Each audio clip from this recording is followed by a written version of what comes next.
Welcome back to the Music Interval Theory podcast. I'm Frank, your host and a composer who spent way too many late nights staring at orchestral scores, trying to figure out why that big moment, the grand, sweeping climax, just wasn't landing as I imagined it in my head. And if you've ever felt like your orchestral climaxes are missing something, yeah, I feel you. For the longest time, I thought the issue was volume.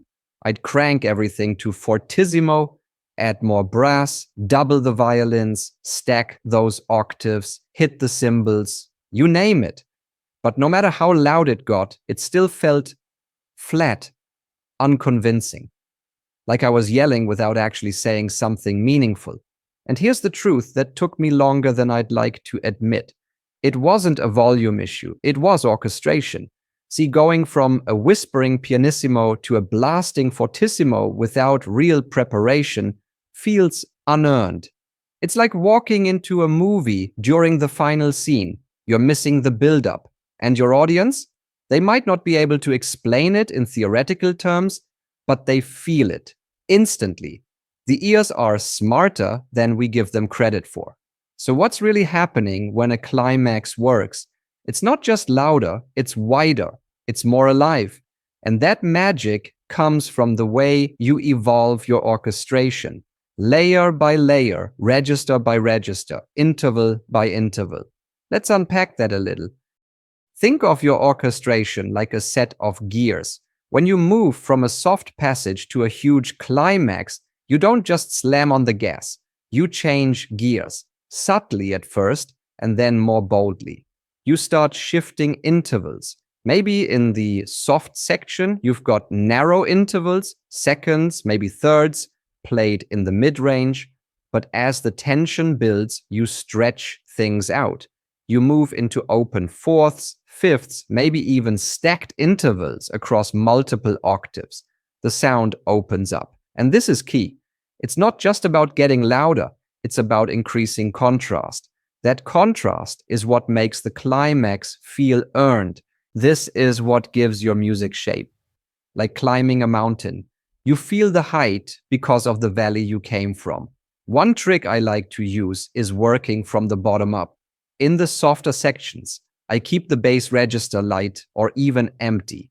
Then, as I head toward the climax, I start anchoring the harmony deeper and deeper.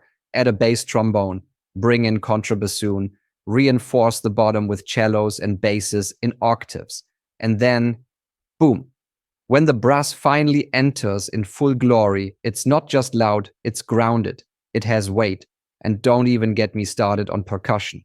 Too many composers reach for the crash cymbal as the easy answer. But if everything else isn't set up correctly, that crash just feels like noise. Instead, think of percussion as the spark, not the fire. The fire is built with careful interval layering and register planning. Here's another quick example. Let's say you're building a big chord in the climax, say a C major. Instead of just doubling that chord in every section, think about what intervals each group is highlighting. Maybe the low brass reinforces the root and fifth. The strings play the full triad, but with spacing that stretches across 3 octaves. The woodwinds might add color with sixths or added tensions like a 9th or 13th. Suddenly, the chord doesn't just sound loud, it sounds rich. And that richness sticks with the listener. It feels earned. Now, if all of this is hitting a nerve, if you've been cranking the volume and still not getting the results you want, then trust me, you're not alone. I've been there, and the fix is more fun than you might think. It's not about more plugins or expensive sample libraries. It's about learning how intervals work together and how orchestration is really just interval theory in action. So if you're ready to dive deeper into this world where climaxes feel earned and orchestration feels magical, then check out the Circle of Interval Magicians. Just Google it or follow the link in the show notes. It's a community of composers exploring these exact ideas. And honestly, it's one of the most exciting places for music creators who think in intervals. Let's do a quick recap. Powerful orchestral climaxes are built on thoughtful orchestration, gradual layering, expanding intervals, and register planning. When you build the foundation properly, the payoff feels massive and emotionally earned. Thanks for tuning in to the Music Interval Theory podcast. I'm Frank, and I'll catch you next time with more ideas, tools, and yes, probably a few orchestration confessions from the studio. Until then, stay curious, keep composing, and go make your next climax truly unforgettable. Best always.